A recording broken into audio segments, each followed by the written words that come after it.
நீங்கள் பார்த்துக் கொண்டிருப்பது நியூஸ் 21 செய்திகள். தமிழ்நாடு செய்திகளை உடனுக்குடன் தெரிந்து கொள்ள நியூஸ் 21 செய்திகளை பாருங்கள். சேலம் நகராட்சி 44வது கூட்டத்தில் வார்டு குழு கூட்டம் இன்று 27/10/2025 வார்டு குழு தலைவரும் மாமன்ற உறுப்பினருமான ஜேமு இமயவரம்பன் தலைமையில் கூடியது. இக்கூட்டத்தில் ஆசிய கபடி போட்டியில் தங்கப்பதக்கம் பெற காரணமான கண்ணகி நகர் கார்த்திகாவிற்கு 44வது கூட்டத்தின் மாமன்ற உறுப்பினர் ஜேமு இமயவரம்பன் தனது 1 மாத சம்பளத்தை பரிசாக அனுப்ப முடிவு செய்தும், சேலம் மாநகராட்சி 44வது கோட்டத்தில் பணிபுரியும் சுமார் 31 துப்புரவு பணியாளர்கள் அவர்களது 1 நாள் சம்பளத்தை பரிசாக அனுப்ப முடிவு செய்தும் தீர்மானம் நிறைவேற்றி மேற்படி சம்பளத்தை கண்ணகி நகர் கார்த்திகாவிற்கு சேலம் மாநகராட்சி ஆணையாளர் மூலம் அனுப்பி வைக்க முடிவு செய்தனர்.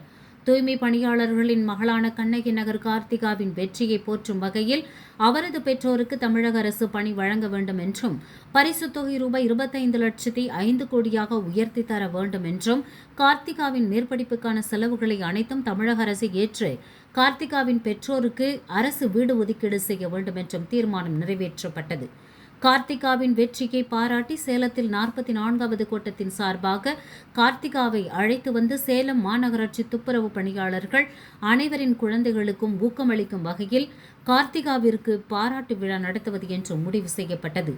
நியூஸ் 21 செய்திகளுக்காக ஓமலூர் செய்தியாளர் சித்தையன்.